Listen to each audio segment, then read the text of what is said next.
Hey everyone, Joe Bowen, the voice of the Toronto Maple Leafs here, inviting you to join a very special podcast, 30 Minutes Live with CDP. It's every Wednesday and Friday night on Facebook and YouTube and Twitter.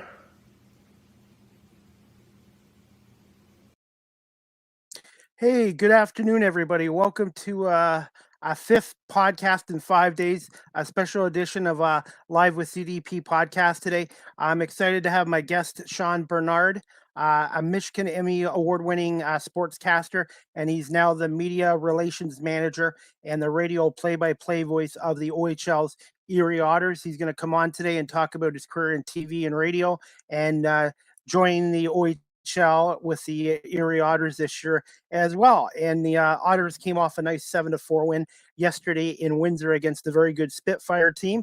And then tonight they're taking on Flint. And then Sunday they travel to the Sioux. So Shawn was nice enough to give us a little bit of his time today while in between Windsor and going to Flint this afternoon as well. So if you guys can just give me 1 minute, I will bring on the voice of the Erie Otters, Shawn Bednard. Just 1 second there. Hey, Shawn, how you doing, buddy? Chris, good. Thank you so much for making time for me today. 5 podcasts in 5 days is no joke. You're going on a marathon right now. Thank you. No, I love it. I really love it. And the last year, I've been able to get guests like yourself and Chuck Swirsky and John Murphy and Bob Sochi on. It's just been incredible, and I'm very appreciative of the opportunity because it took me 47 years, but I finally found what my passion is, and I'm hoping doing this podcast and doing some volunteer work with Rogers TV as a camera operator for the Guelph Storms will hopefully lead me into a job in the radio industry one day. Oops. Well, absolutely. I think you're still there, Shawn? And yes. Can you hear me? Yeah, I can hear you. Yeah, it's just sometimes the Wi-Fi signal. Like I said, I have one of those pods, so we'll just cross our fingers that things go smoothly. Hey, as you know, in TV and radio, things sometimes don't always go smoothly. Oh, for sure. For sure. I was going to ask you, Shawn, before I start some questions. 2 questions I want to ask you. Are you okay with 40-45 minutes? Yeah, time-wise? Absolutely. Okay, I just wanted to make sure so you don't miss the bus going to Flint. And the second question is, when you do the road games, do you have a color analyst with you, or do you do it solo? No, I cut a lot of my teeth in radio doing solo, and it's not that I don't like having a color analyst. It's just I think, especially now as I'm in still a big developmental part of my career, I want to be able to get better at managing both sides of the broadcast, being the analyst and the play-by-play broadcaster. So at certain, sometimes in Flint, we'll have our very own scout, Tim Wilson, on the air with me. At home later this season, my broadcast assistant, Eric Konwinski, will join as well. But for the most part, I like the challenge of going solo just because it forces. Oops. Sorry about that, Shawn. That was on me. Sorry. It's okay. I apologize. I hit something that I shouldn't have. That's all right.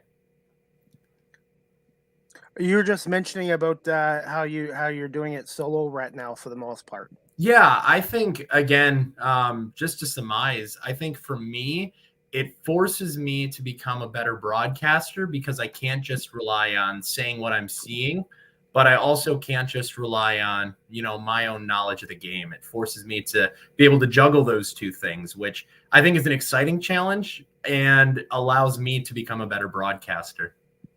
I was going to say, you must be excited to be in the Ontario Hockey League as this is your first year. And on your first preseason game, were you did you do any of the preseason games, or is it just regular season games? Yeah, first preseason game we had was September 4th. I used that kind of as a day just to get my feet wet with operations of our arena, see what a game day looked like for the Erie Otters, although as you know for sure, a preseason game day and a regular season game day are 2 different animals. So first game was actually a come-from-behind win for the Otters against Saginaw in the preseason. got the pleasure of being able to watch that game and film a little bit of that game, similar to what you were doing.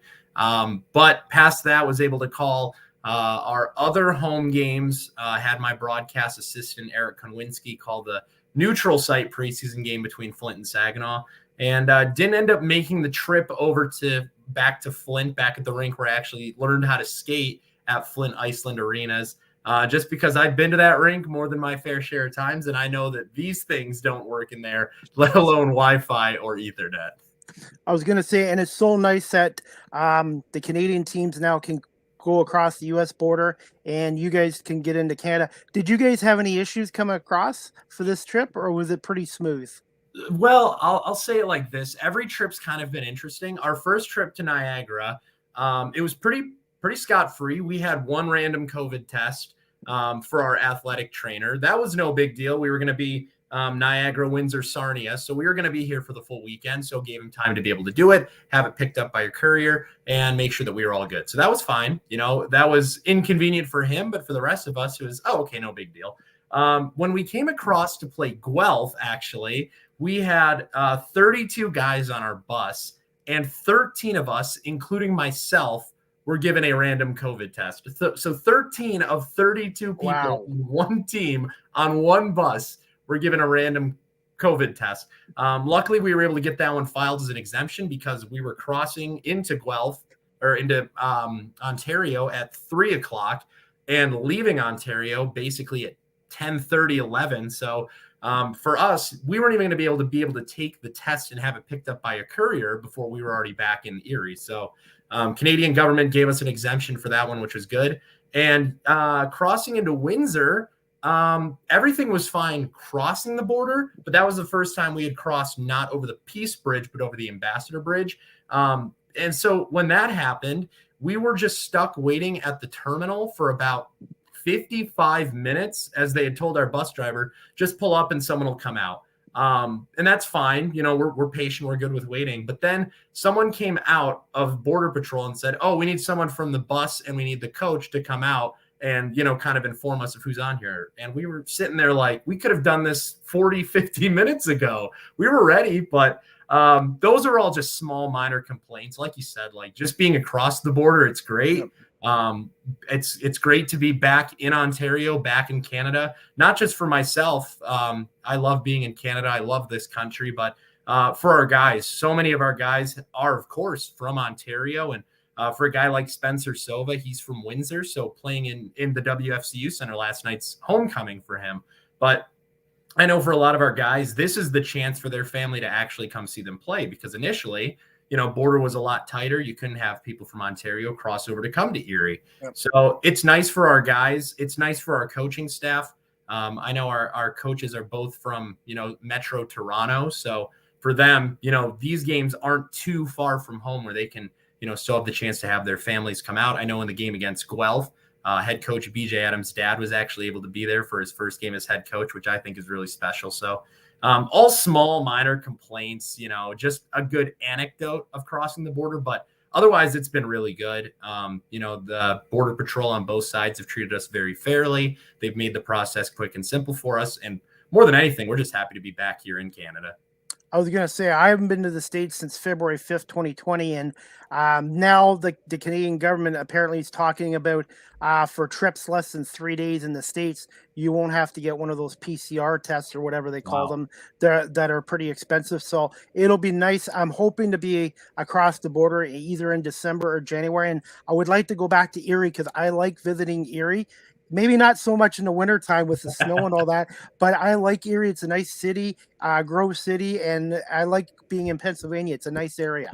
Yeah, I've only been a native of Pennsylvania, I guess, since late June, but people there are super friendly. There's a lot to do in Northwest Pennsylvania. I like the fact that we're kind of in that tri-state region where it's closer for my girlfriend and I to go to the lakes side of New York over to like Finley Lake than it is to go, in parts of downtown Erie, which blows my mind because we live in Erie and it's closer to go to parts of New York than it is to parts of the city we live in.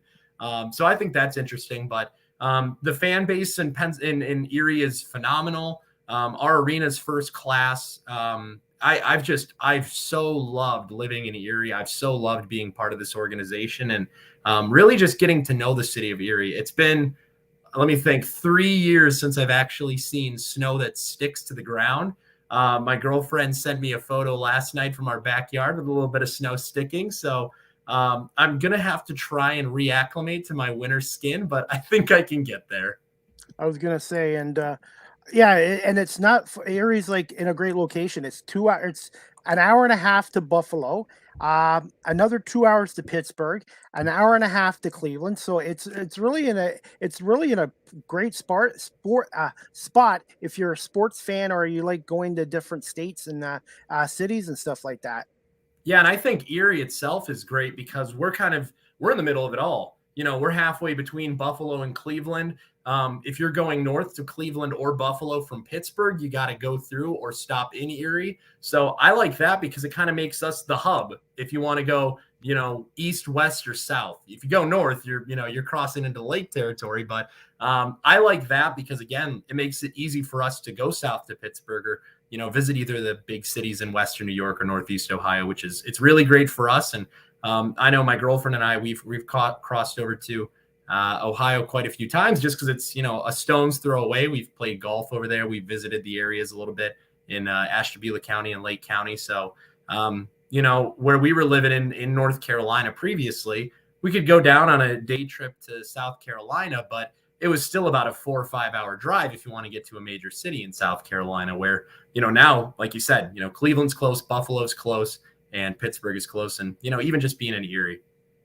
I was gonna say, I don't know if you agree with this or not. I know the OHL right now has 3 U.S. franchises, but I like to see a 4th OHL franchise in the States, and I think the Buffalo area could support an OHL team. Well, I think it's a no-brainer personally, and I'm biased being an American, but and being in Erie too, I think it'd be good for us to kind of have a travel partner. I appreciate how close Niagara is. Being able to just show and go, leaving on the bus at noon and getting there about 3:00 was great. But I've been talking to my buddy about it too. And I think about like regions like, Syracuse, Watertown, anywhere in that Western New York and Northwest New York area. I mean, if you're talking about like Watertown or Syracuse, you're close to Kingston. If you're talking Buffalo, I mean, the border war between them and Niagara would be amazing. I think there's potential. I think there's opportunity. And, just talking about Buffalo specifically, it's such a great hockey market there. And people love the hockey between, the collegiate hockey with schools like Canisius. Obviously, the Buffalo Sabres, their fans are loyal to a fault, even with how the Sabres have been the last couple of years. But I'd love to see expansion. I'd love to see the OHL kind of get to the point where the WHL is right now, where you have basically an American division, and then you've got the Canadian divisions.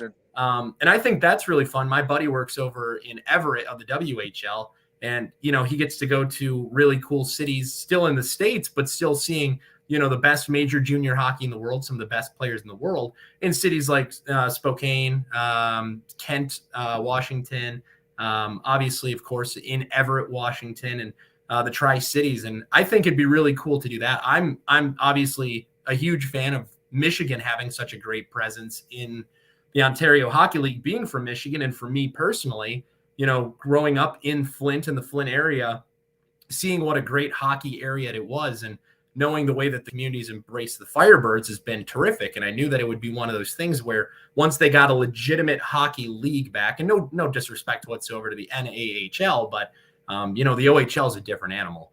So it's been great to see the way that a community like Flint has rallied around the team. Saginaw has loved their team for 20 years. Erie for 25 years has been one of the premier American markets. And I'd love to see another expansion. I think if it's somewhere in Western New York, it makes the most sense for travel. But even if you're talking somewhere in, I know the Northern Ohio area between the Cleveland Monsters and Toledo Walleye is kind of packed up right now, but I'd love to see a way that we can get some more American teams here. I was going to say, and some of the guys might not be happy for me saying this, but I've been an OHL fan for 40 years. I'm 49, and the Toronto market even when the Toronto Marlies left Toronto after I think 80 years they were there, and they moved to Hamilton, and then they ended up in Guelph. The Toronto market to me has not been successful with the OHL, with Brampton Battalion moving to North Bay, and then the Ice Dogs originally were in Mississauga and moved to Niagara. I just don't think the Toronto market will ever be an OHL market, and I really would like to see the Mississauga Steelheads relocate to a market where they'll get proper support.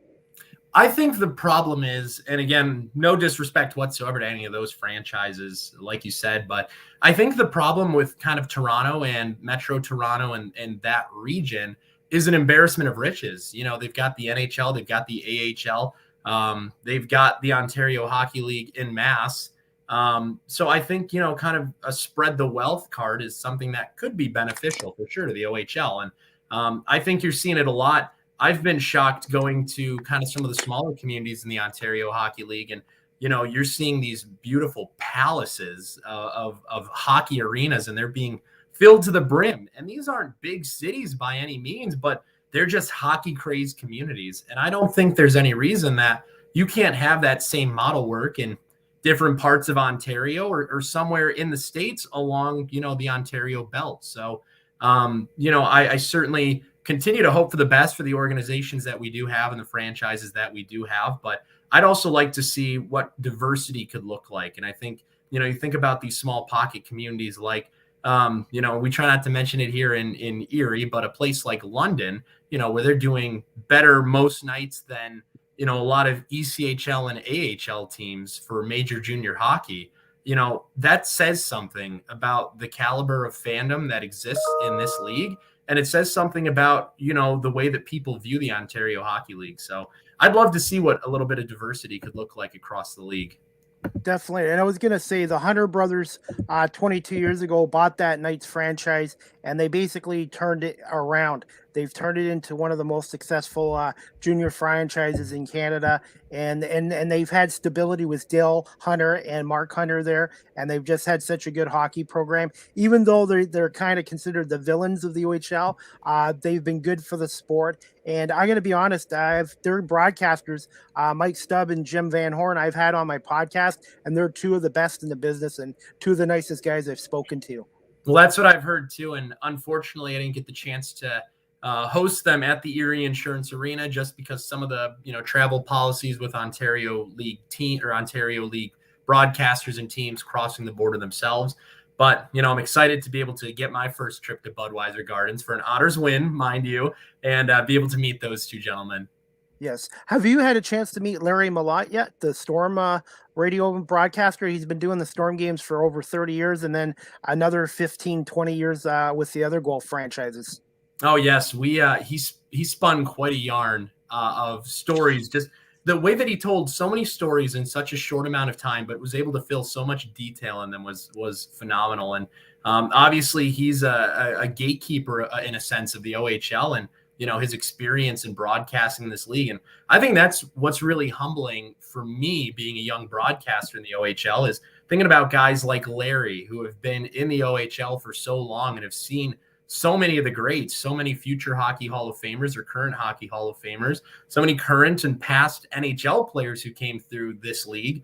And I'm just in my first season. And, they've been calling these games for generations of hockey players. I think that's very humbling to be able to see the journey and the progression that they've had. And the fact that I'm always, entranced by guys like Larry and guys like RJ with the Buffalo Sabres who are essentially, they're the record holder of these organizations and these franchises. And, when you think of the teams, you think about them. And when you think of big moments, you think of their big calls.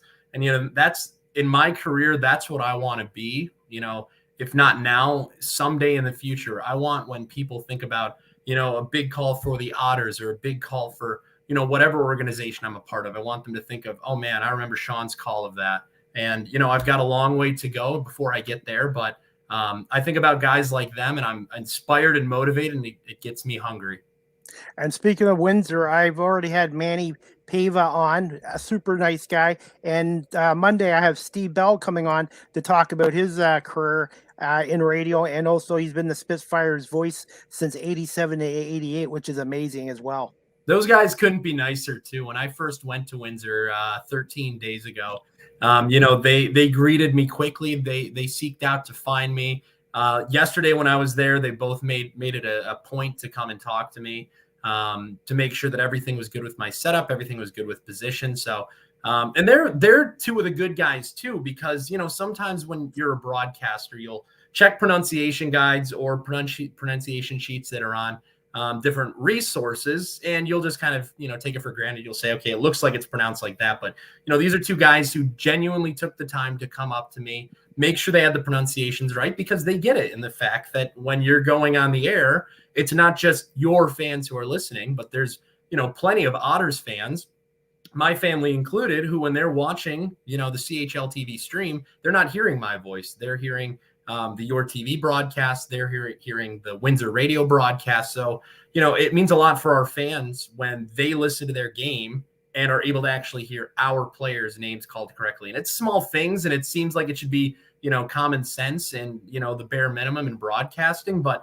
to take that extra step, especially for guys who have been there for so long and have been around this league for such a long time, it speaks a lot about integrity and character. And I think those are two guys who ooze it, to say the least. Well, and I'm trying to get names right too. So I always try to ask my guests to make sure I get their names right as well. And that's funny because last week the Golf TV guys, Steve Fitzsimmons and his new analyst, I can't remember what his name is. I think it's Ryan. They were talking about taking heat for Sasha Pasternak last night. They talked to the camera guys for about 10 minutes about making sure they get his last name pronounced properly. Well, it's tough too when there is, a little bit of a language barrier, or if not a language barrier, sometimes just a barrier of English. So I know for us, like we've got a guy, Artyom Kulikov, and it looks like it's spelled like Art Yum, but to figure it out, it's guessing and checking with the player, making sure that you have the intricacies of the language down too, because that's the other part of it is, some words and vowels and sounds don't just translate between, Russian to English or Spanish to English or whatever it may be. So I know when I was calling Sasha's game, I made sure initially in the pregame show and initially in any radio broadcast we had going into that game to make sure that I was just kind of saying Sasha. I didn't want to, have any disrespect to the Pastajov family. And I heard a pronunciation from one source.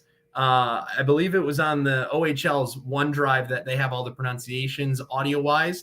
And I heard it one way. And then I heard the broadcaster, or saw the broadcaster put on social media the next day that it was Pastajov and not Pastajov. So I was like, okay, well, I'll know for next time for sure. But especially for a guy who's had so much success like him, we'll all have to be learning how to pronounce his name soon enough. Yeah. And that game last Friday was great. Like everybody, I told everybody, hey, Erie's got a new coach. The guys are going to be wanting to play extra hard for him. And you guys were about a crossbar away from tying that game and sending it to overtime. So I think everybody knows the Otters are going to be a hardworking team, and they're going to be in every game. Yeah. And I think, we talked about it a couple weeks ago that I'm a Lions fan, which is my own form of humility. Moral victories can only get you so far, but I think it's what you do with those moral victories. And, we didn't win a single game of the two last weekend on the score sheet or in the standings, the 4-3 loss to Guelph, 7-4 loss to London. But there's more positives that you're taking away from games against two of the top 5 teams in the OHL when you're playing them to a 1-goal game final, or a game that you led by 2 late stages of the second period, than when you see the final score, especially for that game against London. The Otters held a lead for 2.5 periods, essentially. And then about 11 minutes left in the third period, London kind of flexed their muscles a little bit and showcased why they're one of the top 3 teams in the Canadian Hockey League. But I think when you're talking about a team that's young with so many first-year guys, I believe it's 10, 11 rookies on this team, when you're talking about a team that's playing under a first-year head coach, these moral victories do mean something, because now you see a game like last night where it's repeated history. The Otters have a 2-goal lead going into the third period. They blow a 2-goal lead in less than 30 seconds. How do you respond? Last time it happened, they weren't able to respond in the third period, and they ended up losing in overtime. Flash forward to last night, they give up 2 goals in 26 seconds to start the third period, and they end up scoring 3 goals in that period and taking the win with, 3 first-year guys getting their first goals, a couple of your stalwarts coming up with their own goals, and your goaltender offering up 38 saves. So moral victories do mean something because they're measuring sticks. And next time that the Otters play Guelph, will it be a crossbar that decides the game?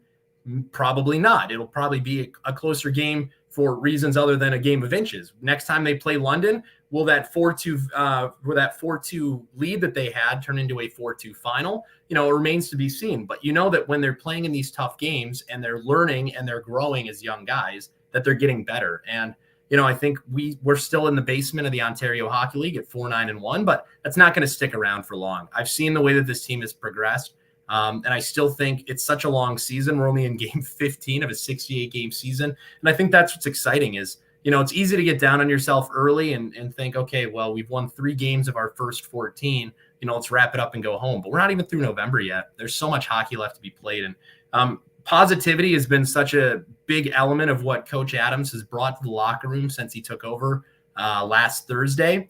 And the guys are feeding off of it. And you're seeing guys who didn't have the confidence that they had just weeks ago. Guy like Teo Artichuk, he went from a 1-point guy through the first 13 games to a 2-point night last night, his first goal. A huge assist that set up a Brennan Hoffman point. And the guys were messing with him at breakfast today, saying he was more excited about the assist than he was about his first OHL goal. But it's that kind of thing where you can, go into a game or a series or even just a weekend on the road and, joke around, play loose. But when it comes time to batten down the hatches and play hard, you can do that. And I think, I'm excited about the future that this Otters team has. Not, long-term, just long-term, but I think in the short term, I think tonight's game against Flint is going to be a big measuring stick. The Otters are winless against them in 4 meetings so far. This is the 5th meeting. This is an Otters team that has scored 14 goals in 3 games when their previous 12 games, they scored 27. So I think you're seeing a lot of things moving in the right direction, which is so exciting.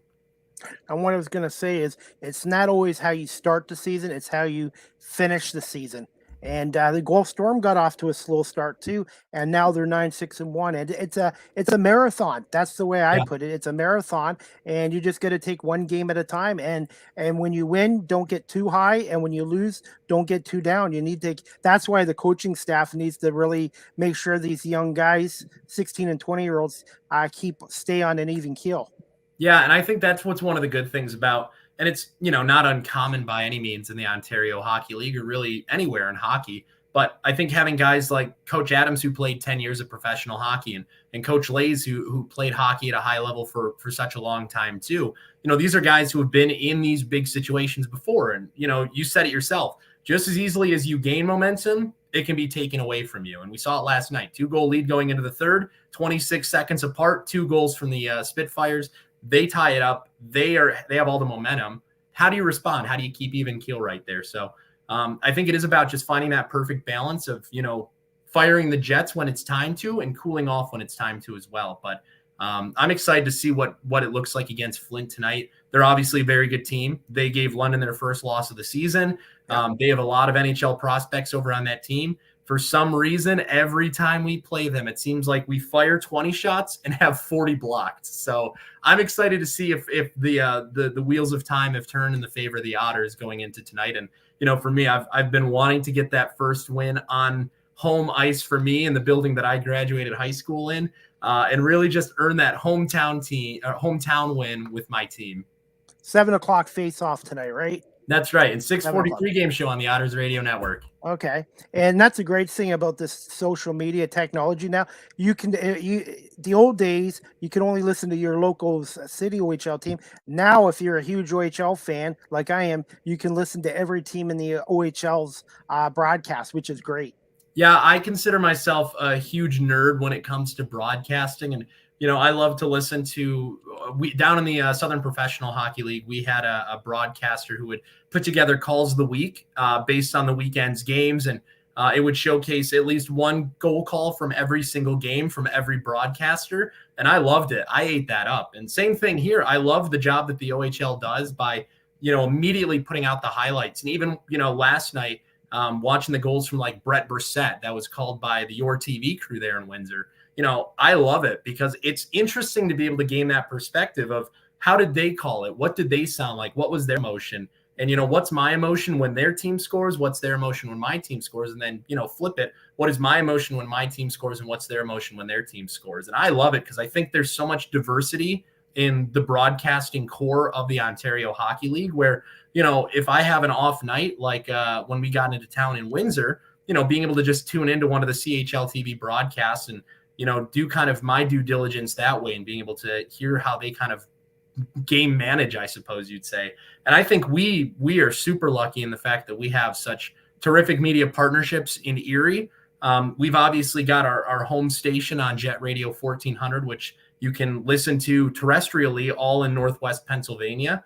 But them being a part of the iHeartMedia family, if you have a phone or an Alexa or any kind of smart device, you can listen to an Otters game in Indonesia. You can listen to it in Florida. You can listen to it anywhere in Canada, anywhere that you have signal or Wi-Fi, which I think is terrific because, I love radio. I am a huge fan of radio. In my career, I always want to be a radio broadcaster. The problem is the limitations of radio. If I'm, in Erie, I can perfectly listen to our games. But if I go down to Pittsburgh, I don't have a chance of being able to listen to our games. So I think that's what's great about being able to have the digital audio streaming option, which I think is another fantastic advent of social media and the technological advances that we've had in the last, decades. And I wouldn't have been able to start my broadcast career if it weren't for digital audio streaming services. So that's terrific. And then for us to have, multi-state media partnerships too.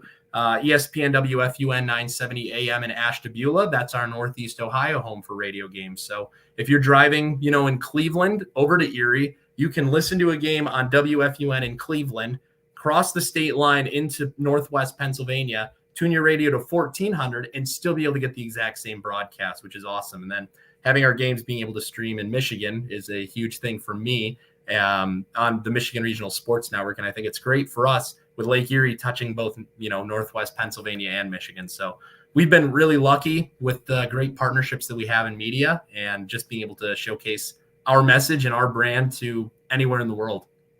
I just wish they had this technology 25 years ago because I was thinking about taking broadcasting back in the early 90s.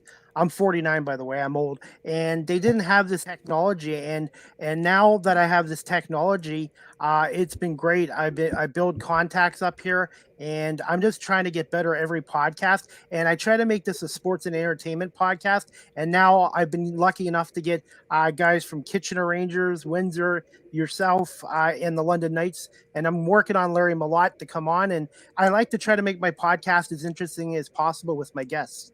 Well, I think, this is such a fascinating time that we live in. There's obviously only a few benefits of, the terrible tragedy of the pandemic. But I think one of the benefits, and I'm an optimist, I'm a big silver lining guy. I think it's technology like this that we're using right now in StreamYard. And then, Zoom has been a game changer for us, having to work from home when the pandemic started, being able to talk daily with clients, with staff members, with, players, coaches, staff.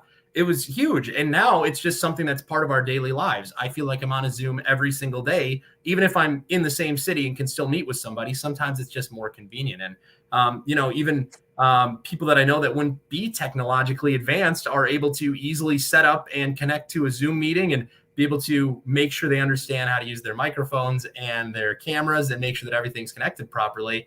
I know it was tough. I think it was Easter of the pandemic. We had to celebrate Easter as a family over Zoom, which was unique. But I think it was so terrific to see the adaptation that, my parents and so many other people's parents had to adapt into this technology. And I think it's funny, the point that you bring up about, where was this technology 20 years ago? I didn't always know I wanted to be a broadcaster. I knew probably about in 8th grade because I figured I like sports and I like talking. And I'm sure that there's some way I can, make a living off of that. And I didn't know it at the time, but, I'd been talking with my dad just about sports, and I was like, yeah, like that's something I think I'd want to go into. Flash forward a couple years, I'm in my first year with the Fayetteville Marksmen of the SBHL. Dad was digging back through his old records and old files and papers, and he photocopies me an assignment that he wrote back in middle school or high school. And what he had said in it was that I want my future career to be as a sports broadcaster, and I want to make $100,000 a year. And I'm still trying to do the latter part, but it's really cool to see that, directly or indirectly through my dad's aspirations and visions, that I was, he's able to kind of live vicariously that part of his life that he was so interested in through me. And I know he's always watching all the games. He's always listening to all the broadcasts for every team I've worked for and really diving in. And it's always so interesting to be able to talk about the games and, talk about the broadcasts themselves with him. But, I think about if products like Zoom or digital audio streaming services were available back when he was in his developmental years in middle school and high school, would he have been, the next big broadcaster, and would I be trying to follow in his shoes? It's tough to say, but I feel really lucky to be a developmental young man during a time when technology is just continuing to benefit those in our field. Okay. Is it okay if I start asking you some questions? Absolutely. And you're still good for time? Just let me know, okay? Yes, I sure will. I don't want you to miss that bus. Hey, one thing I wanted to let you know about Mike Stubbs, when you do meet him and Jim Van Horn, two of the greatest guys, Mike Stubbs is a Detroit Lions fan. And he has a Calvin Johnson Megatron jersey hanging up in his house. So just ask about that. Yeah. Wow. Okay. My respect for him just hit a new platform. Yeah. I'm an Eagles fan, so don't boo me. I just love the Eagles. Hey, you got your Super Bowl. I'm still chasing mine. You guys will get one. You guys will win a Super Bowl before the Leafs win a Stanley Cup. I will absolutely back that up. Definitely. Okay. Just gonna start with this question. I do this with all my guests. Just can you tell my audience here in Guelph just a little bit about yourself and just when did you kind of decided you wanted to pursue a career in broadcasting and play-by-play? Yeah. So for me, born and raised in Michigan, born in Metro Detroit, raised in Flint and Metro Flint. Terrific hockey communities themselves. Obviously in Flint, we've had professional hockey and now major junior hockey for the last 50, 60 years. So, my first love in hockey was the United Hockey League's Flint Generals. And I still think about my fondest hockey memories coming from low minor pro hockey. And I didn't know it at the time how developmental or important it was to me, but being able to see those games and just imagine, being a bigger part of the games than just a fan sitting in the stands was something that interested me so much. And I feel bad because I aged Joey Bottano, voice of the Saginaw Spirit, a little bit when I first got the job in Erie with the Otters, because I remember the last year of the Flint Generals, 2009, he was an 18-year-old broadcasting pro hockey games for the Flint Generals. Muskegon was in Flint was in a playoff series with Muskegon. Game 7, they were on a local radio station in Flint that at the time had capabilities to listen to the radio broadcast online. So, I'm trying to remember what age I was. I was a 13, 14-year-old listening to Joey Bottano calling the game between the Flint Generals and Muskegon Lumberjacks, game 7 of a playoff series. Flash forward, 10, 12 years, and now I'm in the same league as him, which I think is a really cool thing because he was a guy that, I grew up listening to, which is really cool. And he's a guy that I've always had terrific respect for. But I think it's developmental moments like that. And I was very blessed and lucky that I went to Davison High School, which has one of the best student broadcast television stations in the entire country. Was able to cut my teeth there, learn more about what it meant to be a confident public speaker, being able to be an on-camera presence and being able to kind of just understand the needs and analysis you need of a reporter, play-by-play broadcaster, writer, and the whole nine. Went up to Central Michigan University, fire up chips, was able to start a college club hockey broadcasting network with a very good friend and colleague of mine, Tyler Marcotte. Grew it from two sophomores who drained their bank accounts to buy radio broadcasting equipment, and ended up becoming a 30-person full broadcast network, broadcasting 3 different teams at Central Michigan. Had a weekly television show on, public access television in Mount Pleasant, Michigan. Was able to call a few national championship games in the American Collegiate Hockey Association. So for me, that's kind of what led me onto my career path of eventually minor pro hockey in Fayetteville, North Carolina, and now major junior hockey in Erie, Pennsylvania. But again, it just goes back to the fact of watching so many Red Wings games and Pistons games and Tigers games and Lions game with my dad, and just hearing him say, man, I wish I could have done that. I think I would have been so good at being a sports broadcaster. And, it was, I don't want to say it was like gaslighting or anything by any means, but it was just one of those things that just continued to stick in my mind as I was listening to, Ken Daniels and Mickey Redmond calling a Red Wings game, or Ken Cal when I was, when I was driving or riding in the car with my parents. And eventually it was like, what, like they have the coolest job in the world. They're watching sports and talking about it. So when I found out that was something that could be a realistic possibility, I jumped full in. Didn't want to stick the toes in, just jumped into the deep end, and I'm thankful that I did. And I feel stupidly blessed that I'm 25 calling in the Ontario Hockey League right now. That's awesome. And I'm trying to be the old rookie. And I was going to say, Ken Cowell I wrote to him 25 years ago. And at the time they didn't have this technology. And I said that I tweeted Ken recently. I said, hey, Ken, yeah, I don't know if you remember me from 20 plus years ago, but now I'm actually trying to get into broadcasting through my podcast. And he just said, good for you, and just keep grinding away. And he's such a nice guy. And he did a really great job following in the footsteps of Bruce Martin, who did the Red Wing games on radio and TV for 31 years prior. And Ken Daniels, I had on my podcast as well. One of the nice guys too. Yeah, I think us as Red Wings fans, you and I both, have been really, really lucky in the broadcast caliber that we've had. And not just in the teams when they're good in the Red Wings, but, even when they're having their down years right now, or I guess you'd call it their revival years right now, being able to hear those voices, and not just the play-by-play guys, but the color commentators like Mickey Redmond and Paul Woods on the radio side on WXYT. These are class act guys. And I didn't get to actually meet Ken Cal back at a Red Wings journalism day back in high school, but he spoke at length about, the importance of continuing to work on your craft, the importance of internships, networking. It's all stuff that was super crucial for me because I was a young man in high school who wanted to become the next Ken Cal. I wanted to be the voice of the Red Wings one day. So for him to take time out of surely a busy schedule, and he doesn't have to talk to high school kids about his career, he just has to go out and do it. But he took the time out of his day, out of his week to be able to do that. And I think that speaks a lot to his class and character. And that's what makes him a consummate professional. And, I still have the dreams of one day when he does step aside of being able to call the games at the Little Caesars Arena. But until that time comes, that headset is his, and he's feeling it better than anyone else could. Yes. One thing I've learned too about listening skills, you already answered my second question, but the one part of it is, did you have any mentor or mentors when you were starting out in broadcasting?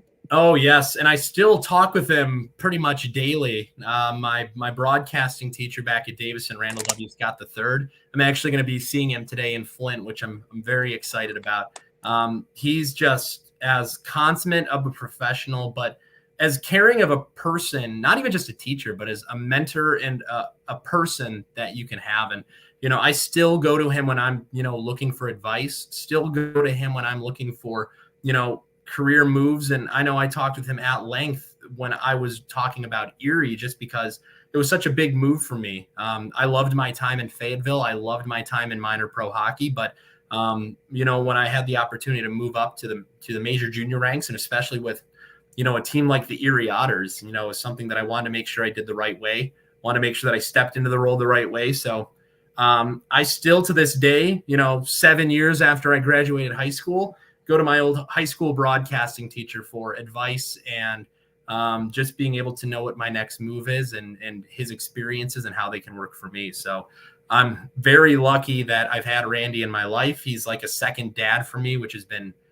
so huge for me, especially during high school and those formative years. So Randy was huge for me. Randy continues to be a huge part of my life. And then down in Fayetteville, I know it's, postgraduate, post-secondary, but my old boss down there, Chuck Norris, not the Chuck Norris, but a Chuck Norris, he was a huge asset for me, not in broadcasting specifically, but in just understanding how to become a sports professional and how to become someone who knows a lot about carrying yourself and being to your word.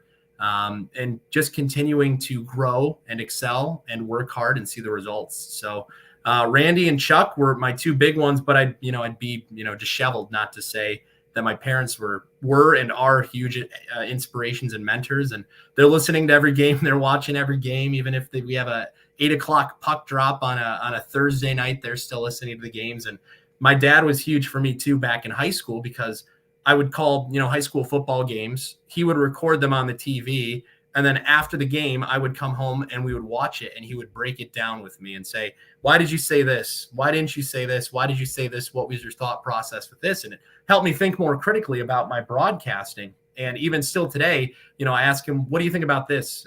What were your thoughts on this? And he'll give me his feedback too. And, I'm still a student of the broadcasting industry as a whole, but I think people like Randy, Chuck, and my parents have been huge for me. And I'm obviously leaving out so many more, but I could talk all day about the people who have helped me on my journey. Okay. I got a couple more questions. You still okay for time? Yeah, we're still good here. Okay, no problem. The next one I wanted to ask you is, Shawn, what are your thoughts of the return of the OHL after a year and a half shutdown? And what was it like getting the job with the Erie Otters and being a rookie broadcaster with the Erie Otters, and also doing media relations work as well for the Otters? Well, first with the OHL side, I'm thrilled the league is back. I know I was heartbroken for so many, not just with the Otters organization, but so many around the Ontario Hockey League, that it wasn't able to be played last season in any form. And I know they tried so hard with, the Ontario government, the United States side of it, trying to figure out, okay, if we don't do a contact league, can we play? If we do a bubble city, can we play? How can we do, if we play just, a 20-game season, can we play? And, when it ultimately did get canceled back in April, it was culmination of a lot of expectation that it would happen eventually, but that doesn't make it any easier, especially for a historic league like the Ontario Hockey League. To not play in any form is shocking, to say the least. But the league did it the right way. They have handled everything, I think, in a professional sense. From, starting off, we're going to have limited capacity in Ontario rinks. We're going to keep media side just virtual to start off, and then taking the right precautions to get back into how can we have 100% capacity in the Ontario side of the league? How can we do face-to-face with social distancing for the Ontario side and for the American side with media? And I'm very impressed and thankful that they have taken these precautionary steps to make sure that, now we're in November, and I will knock on wood here, but that we are continuing into a phase where more normality is only going to be the norm here. So I've been very thankful. And that was one of the first questions that I had when I was being courting with the Erie Otters was, okay, the pandemic's not done by any means. It's not gone yet. We have a vaccine. I'm vaccinated myself, of course, but yep. What if the league doesn't play again this season? What if there's another shutdown?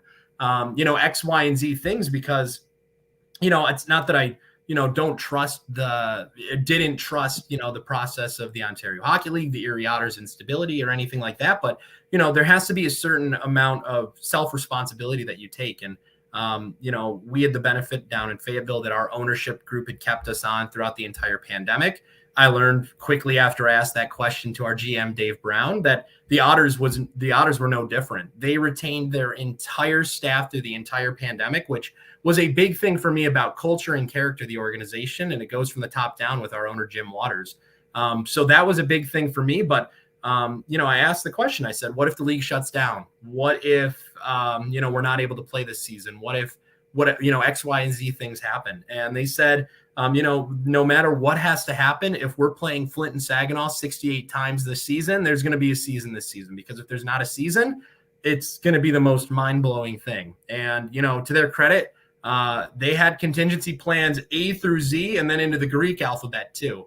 So, I felt confident when I asked those questions and got straight, transparent, concrete answers with no hesitation and no second guessing, that this was the right move for me. And just in talking with the staff themselves. So I'm stoked to see the Ontario Hockey League back. I'm thrilled to see it back in the capacity that it is. And, continue to be thankful that, the league is taking the right steps and making sure that, players, coaches, staff are all vaccinated, making sure that when we cross the border, we get a negative PCR test to make sure that everything is safe. Because if a flare up were to happen, I don't want to think about what that could mean, not just for obviously the stability of being able to continue the season, but for these young men who are playing on the ice and, the schools that they inhabit and, the people that they're around and billet families and everything. So very thrilled with the way that the Ontario Hockey League has handled things. And, they get my full seal of approval for that.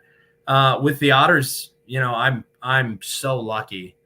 My first conversation with the group that was part of the interview process for me, our GM, Dave Brown, our director of business operations, Jamie Szynski, and our director of sales, Chad Westerberg, I told my girlfriend, halfway through the call, maybe 15 minutes into the call, I knew I wanted to go to Erie. I knew it so bad. I just knew from the culture that they spoke about, the character that they showcased, and the way that they carried themselves as a front office. But you could also tell that there's a time for work and there was a time for play. And I knew it right when I talked to them, and I was hungry. I sent an updated demo reel. I sent a whole list of ideas of, different programs and different series and things we could do for social media. As soon as I got off the call, my brain was going a million miles an hour. And I was like, I know how good this call went.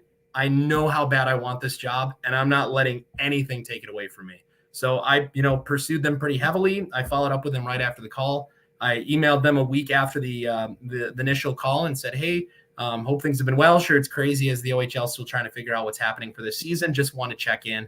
They were straight up and honest with me and said, we don't want to make a move until we know what's happening with this season and until we know what's happening with next season, which again, big integrity thing for me. They could have just said, yeah, we're still, reviewing candidates or whatever. And, just gave, boilerplate talk, Yep. But they're transparent and straight with it. So Yep. It was 1 month after my interview that I got my offer from the Otters, and I couldn't have signed it quick enough just because I knew that it was the move that I wanted to make. And for me, I'm big about integrity and transparency and honesty. And I told my old organization, the Fayetteville Marksmen, from day zero, we're in the middle of the pandemic right now. I'm thankful for the work that we've done. Now that we know we're coming back next season, I feel that I'm in a place where I can properly train somebody who would be my replacement. I've accomplished what I've wanted to accomplish so far. I didn't want to leave Fayetteville in a position where it was going to go to a place that I didn't want it to go. I wanted to leave Fayetteville in a place where it was only going to continue to grow exponentially. And I felt that I did that. And that's why I was straight up and transparent with them through the process. I said, this is an interview that I'm having. This is the organization I'm talking with. And even before when the offer came, first thing I did, as soon as the offer came, before my pen got out and signed the offer, was I called, I called our owner and I called our vice president of operations. And I said, hey, this is the situation. It's a really good offer. It's the move that I want to make, and I think I'm going to take it. But I want to talk with you guys first. And I'm glad that I did. And I was able to, make sure that everything was set straight. And I didn't do a 2 weeks notice. I did, I think, a 6 week notice. I was still in Fayetteville. So since I got to Erie, it's been nothing but fantastic. They've treated me and my girlfriend and our little dog so well. Everyone has been so friendly, from, the players, coaches, staff, ownership, hockey operations, the front office themselves. I truly feel like I'm part of an actual hockey family.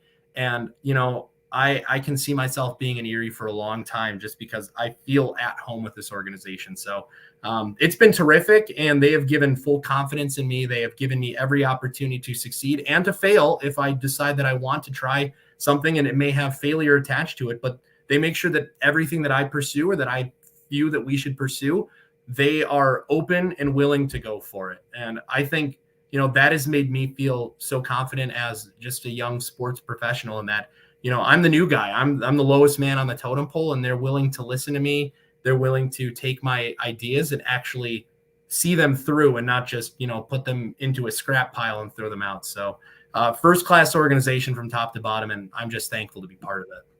And the Otters owner, Jim Waters, is Canadian, and he was involved with Chum Radio in Toronto and Ottawa for a long time.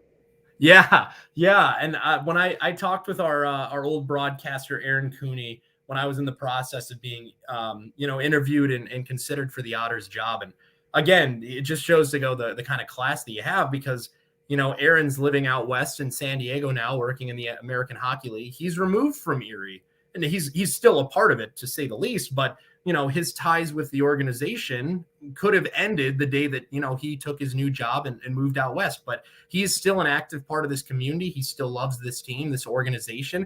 He took 90 minutes out of his day to talk to a guy who might be interviewing for his old job.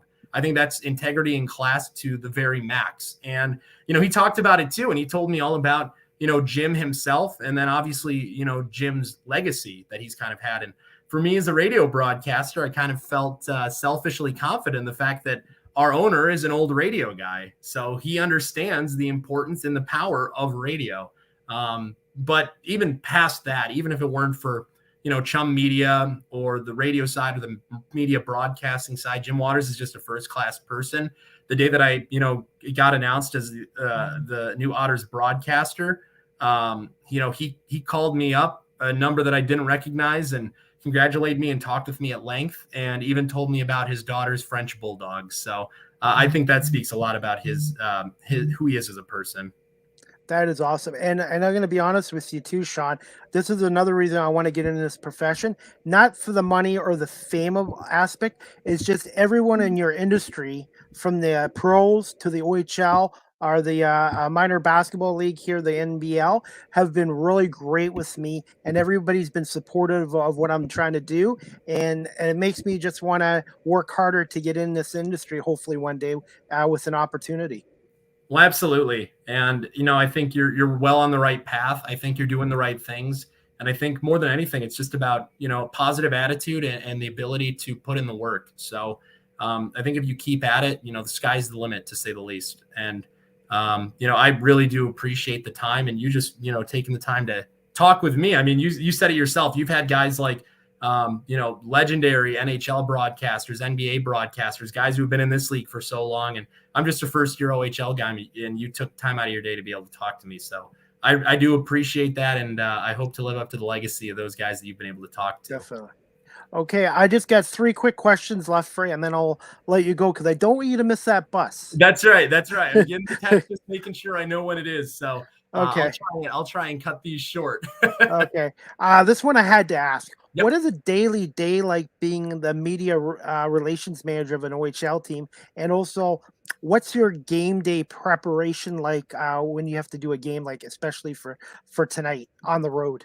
Yeah, I'll tell you, for me last night after the game, it was finishing up work at 2 a.m. for game notes, highlights, other elements of the broadcast. I think it's fun in the fact that when I'm preparing for a broadcast, I don't consider that work, because that's the time that I get to go on and talk to an audience for 2.5 hours, 3 hours. So, there's a lot of preparation and research and making sure you know what you're talking about, making sure that you can quickly pull out a statistic or a number or a fact or, something out of the back of your brain without having to try and recall. And it's still something that I'm trying to work on. But again, it goes back to the same thing of you never know who's going to be listening. You never know who's going to be tuning in. So for me, I keep my broadcast neutral in the sense of I want both teams to be well represented on the statistical side, the storyline side. I want to be able to give praise on both sides. It's the only part where I'm not neutral is when it comes to the goal calls, because, one of these teams is my team and the other team is the team that we're playing. So in every element, but mostly the game itself, you're going to see well-researched, neutral, just making sure that everyone is well represented, because I don't want a fan from Saginaw to be tuning into a broadcast for the Erie Otters and only hearing Otters stuff. It's a little different when we're on the road because most of our audience is going to be Otters fans, but I want to make sure that everyone's welcome. It's an inclusive atmosphere and everyone gets the benefit of being able to listen.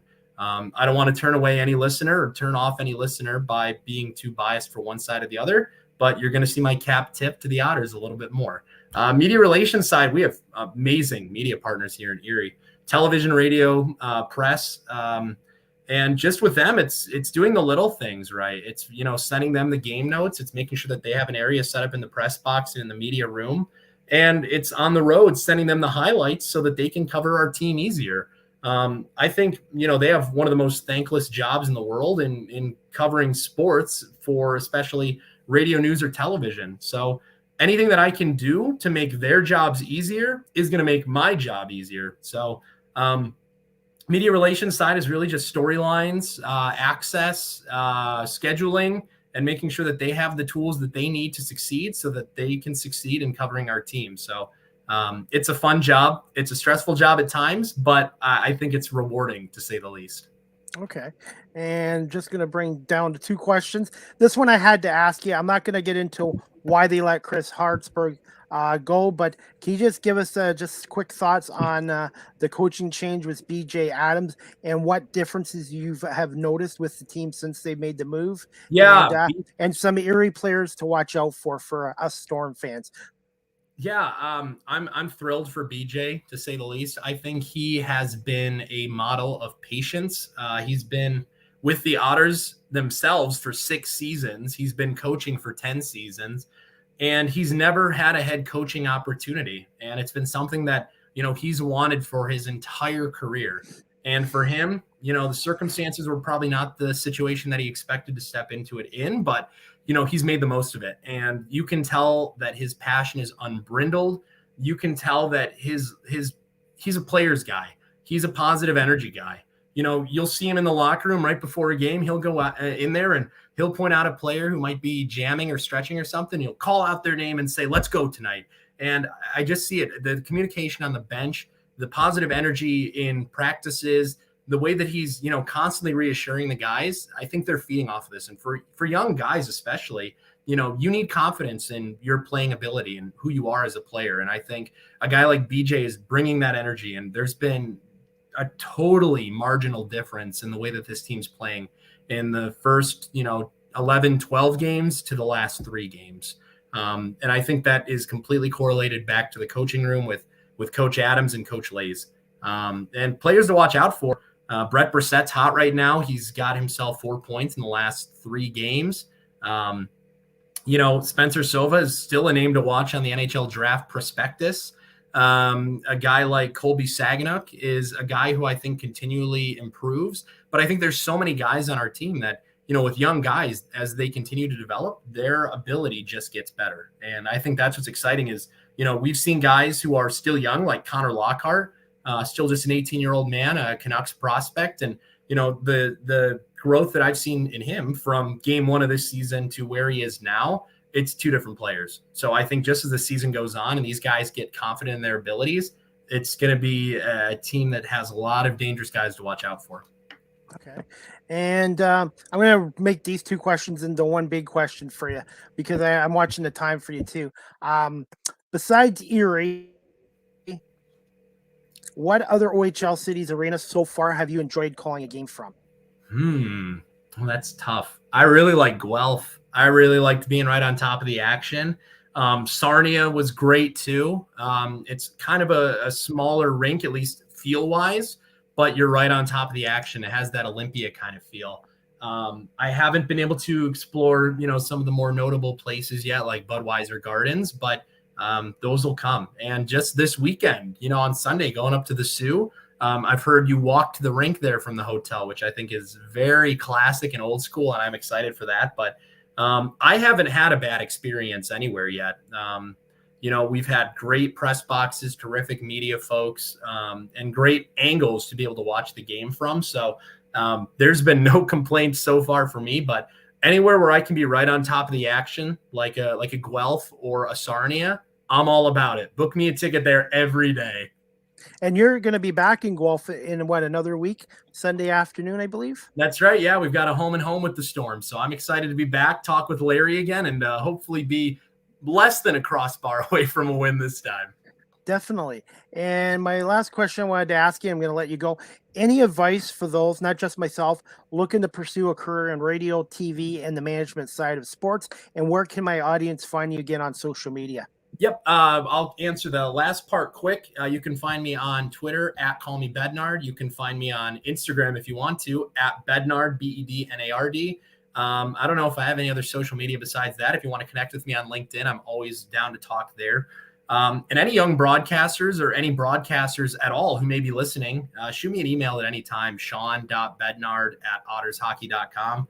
I'm always happy to talk and critique and, do my small part as a young up and comer to try and pass whatever wisdom I may have. But my best advice that I can have is just be a Swiss Army knife, do everything, be, implaceable. If it's being able to sell while you broadcast, if it's being able to do other media side, like press releases, game notes, be able to do that. You have to put yourself in a position where you are a necessary part of the team, because as broadcasters, unfortunately, we're the low man on the totem pole. So if you make yourself indispensable and you make yourself a vital part of the team, you're going to have a position. Second thing that I can say is networking and connections are massive. And it doesn't have to be just about looking for a job, but even just talking and saying, oh, how was your call this weekend? Where's the best place to stop when I'm in town? ABC, anything like that. I think friendship and connections and networking go a long way. So I think that's important too. And number 3 is get reps. If it's taking your phone and using the voice recorder on there and calling a game like that, that's experience, and it helps you find out how you call games and what you do and how you do it. So, it's just about continuously working to be better at your craft and be a student of the game, really. Broadcasting is not too different from playing a sport or learning how to do a skill. It's just the more you do it and the more you're willing to learn about how to do it better, the better you're going to get at it. So, getting reps is what will make you go from someone who's not confident in every word that you say to continuously trying to get to that next step where every time you go on the air, no matter if you've, prepped for a week or, you just showed and won, I suppose, you're ready to go. But that's what I can say for broadcasters who are looking to break in, and just continuously have a positive attitude, be optimistic, and work your tail off, and things will work out for you.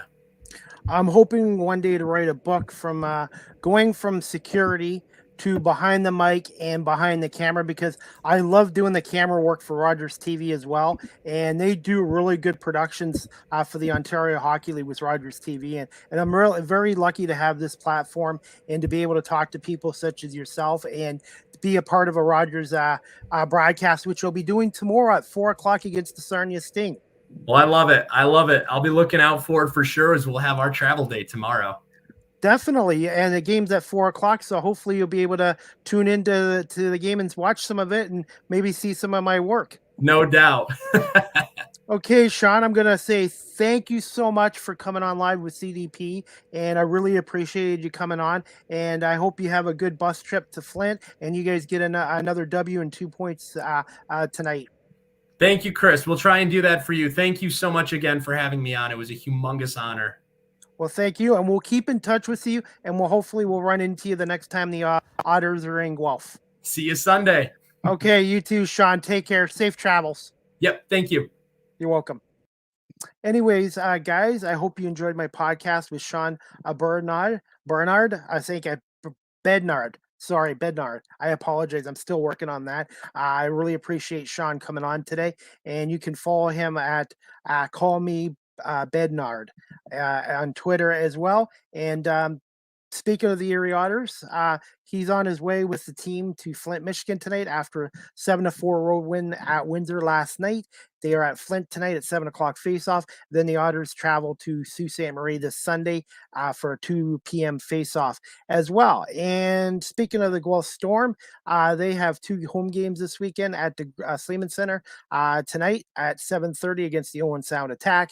And tomorrow's game, which I'll be doing camera work for Rogers, Saturday, November 20th at 4 against the Sarnia Stings.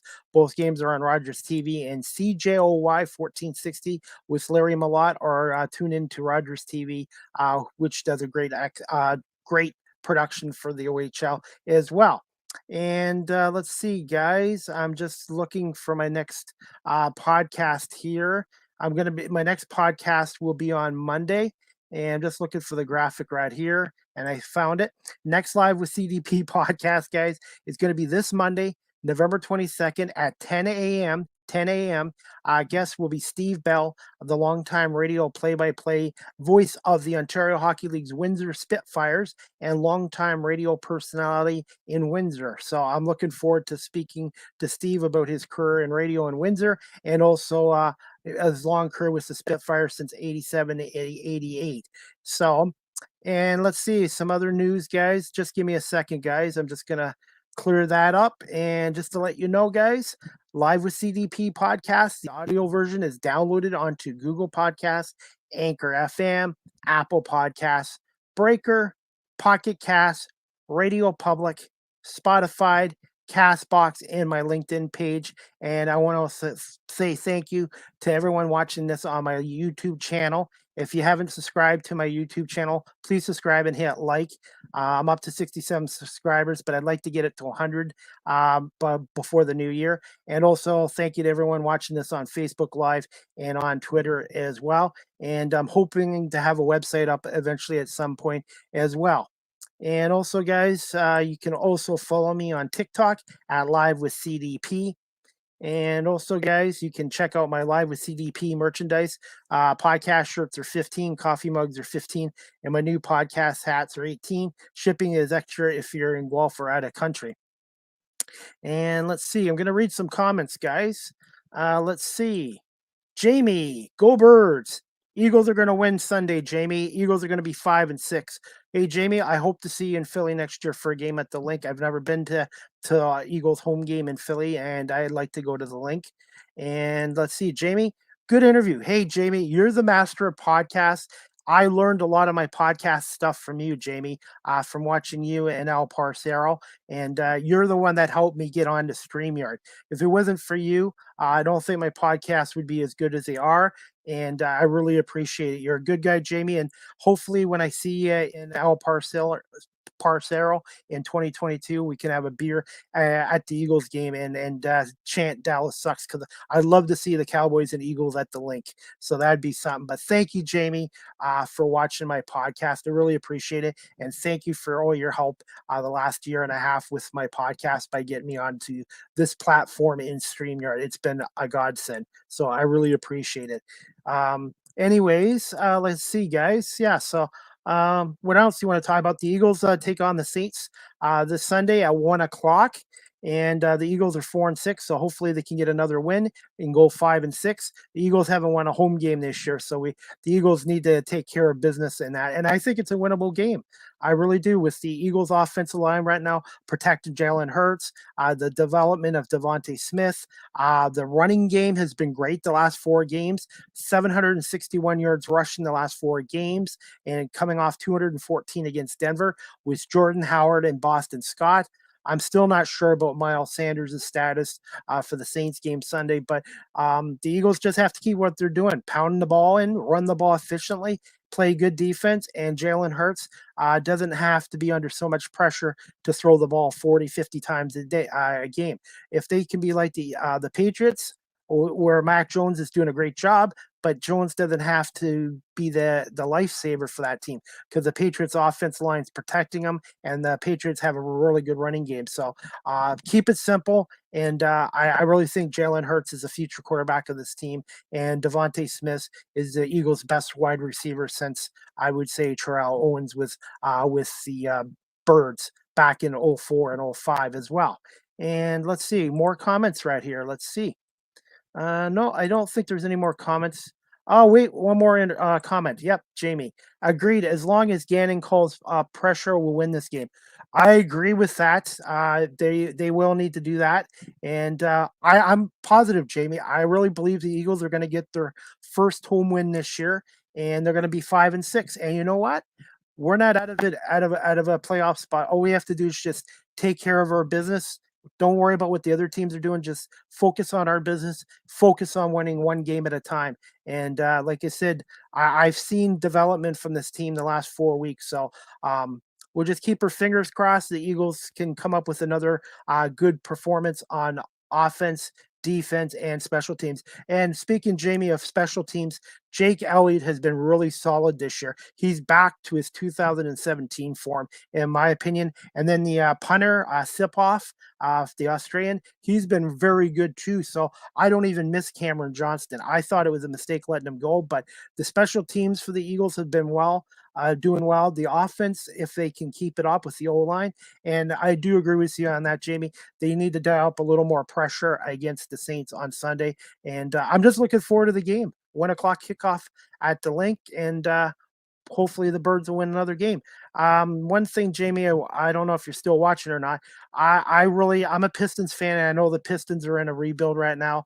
The youngest team in the NBA right now with Killian Hayes, Cade Cunningham, the #1 pick. I do not want to trade Jeremy Grant for Ben Simmons. I do not want Ben Simmons on the Pistons. I don't want him around Cade Cunningham. So I know the Sixers have to get rid of Ben Simmons, but I definitely do not want him in the Motor City, and I will not be happy if the Pistons trade Saquon Bay and Jeremy Grant. So we'll see. That was one of the rumors here in Toronto, that the Sixers were looking to deal him to the Pistons for Saquon Bay, Jeremy Grant, and a draft pick for Ben Simmons. So I really hope this is just all made up stuff, because I really don't want Simmons on the Pistons, because the Pistons are a young team and they need to let Cade Cunningham develop into the leader he's capable of being. And to me, Ben Simmons might be talented, but I just do not want him on my team. It's like Antonio Brown might be a talented receiver, too much baggage. So anyways, Jamie, yeah, I'm being honest with you. Like you said, the Pistons, I know they're in a rebuild right now, and I just want to see the rebuild go with young players and learn to win and develop without any drama stuff, because Ben Simmons has too much baggage. In my opinion, very talented player, but too much baggage. But I do think the Sixers will be better off without Ben Simmons as well. So anyways, I'm going to call this a podcast, Jamie. Hey, you'd be proud of me. I've done 5 podcasts, Jamie, in 5 days. And I'm just saying, I'm very lucky. I've had great guests on this week.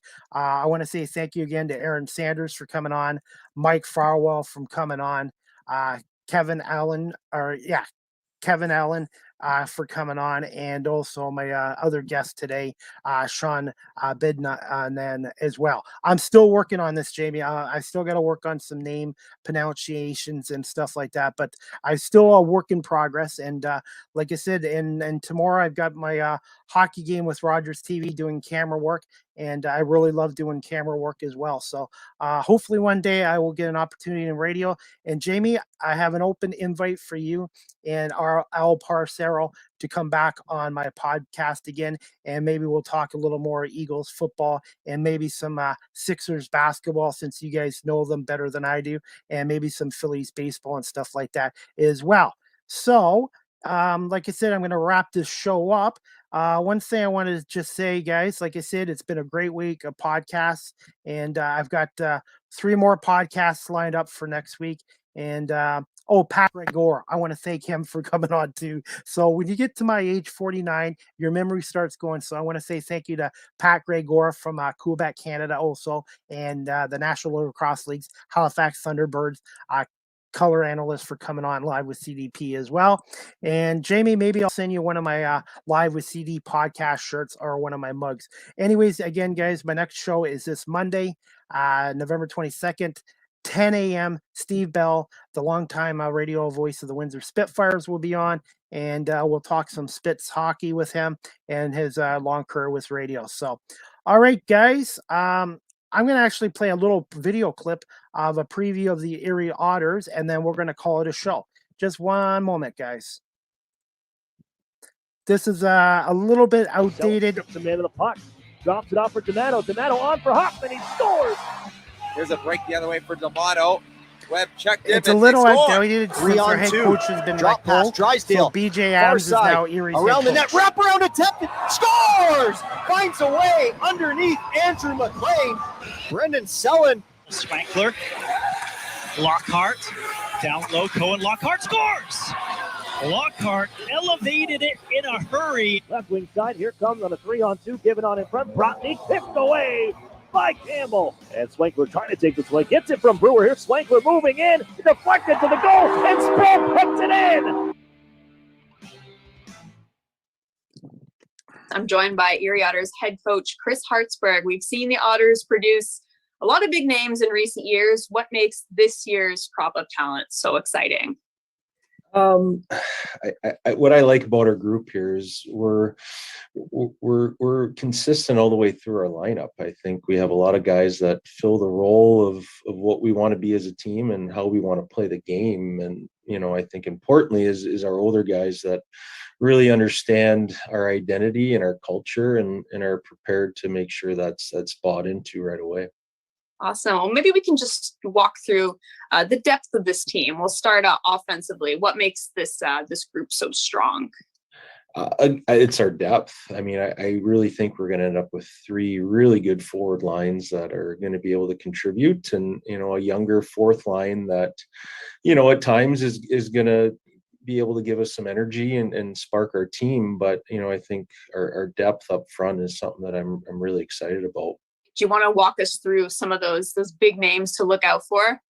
Yeah, I mean, obviously as of right now, we have 4 20-year-old forwards, and obviously we're going to carry 3. So, you know, it's going to be an important role for whatever 3 we end up with D'Amato, Selin, Hoffman, and Sproul are 4 players that can play in the league and be productive players in the league.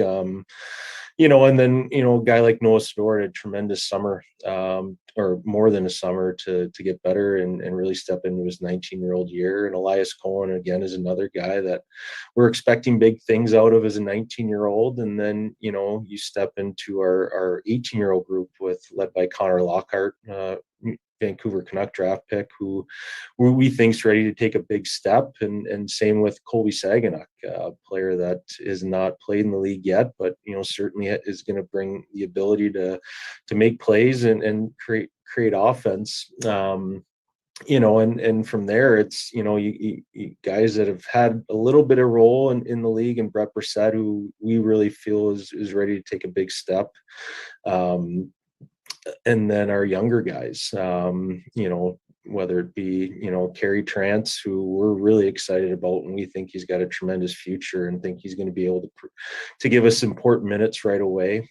Caleb Smith, another younger player from Buffalo, who's going to be a little bit of a throwback player where he plays a hard, gritty game, but has a skill set to match that. And, you know, and then, you know, then you're looking at Cameron Lowe, a big centerman, 17-year-old that's going to be able to at some point fill an important check-in role for us and be a hard guy to play against night in, night out. And, you know, Teo Artichuk, again, is another 16-year-old that's going to help us. And Lucas Ross, a 17-year-old that can score and make plays and be creative offensively. And with our forward group, we can skate. And that's an important part of our team and how we play. Awesome. Well, we'll switch gears and we'll kind of do the same. Anyways, that clip was courtesy of the OHL.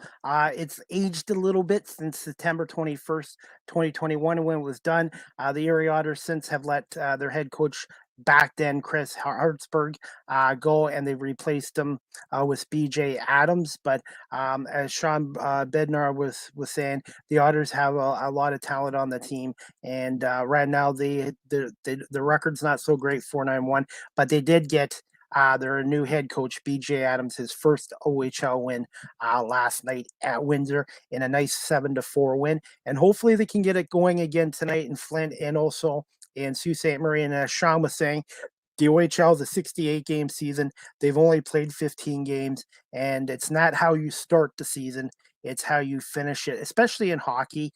Football's a little different with it being a shorter season, but in hockey and baseball and basketball, it's a marathon. So it's not always how you start; it's how you finish. And I saw the Otters play last Friday in Guelph, and Guelph was supposed to blow them out because Guelph's the second highest scoring team in the OHL, and Guelph had to hang on to win that game 4-3. And Erie almost tied it up by hitting a crossbar with less than a minute to go. And it was a very good game. And the Otters came to play that night as well. And it's just like in any sport, any given day, anyone can be beat. So let's see. I'm going to wrap this up, and let's see if we've got any more comments. Jamie, whenever you want, just let me know. Great show. Thank you, Jamie. Appreciate it. And I will definitely be in touch with you. Hopefully, maybe I can get you guys on before Christmas. And got to roll, but we'll talk soon. Jamie, you have a great night, buddy. And we'll talk to you soon. And as you always say to me, Jamie, go birds, fly Eagles, fly. Thanks again, Jamie, for watching and stuff like that. And like I said, guys, it's been a great week for my podcast. And I'm looking forward to next week as well. And like I said, if you guys have any questions or comments about my podcast, please send me a DM on Facebook or Twitter or even on my YouTube channel as well. Again, guys, please, I'm looking for more subscribers. So if you guys want a good podcast or a sports entertainment type podcast, check me out, Chris Palme Live with CDP podcast on my YouTube channel. I would like to get up to 100 subscribers by the new year. So we'll cross our fingers. So anyways, guys, again, we'll see you Monday, November 22nd, 10 a.m. with Steve Bell, the voice of the Windsor Spitfires, for another edition of Live with CDP. Thank you, everybody, for watching and also listening to Live with CDP podcast.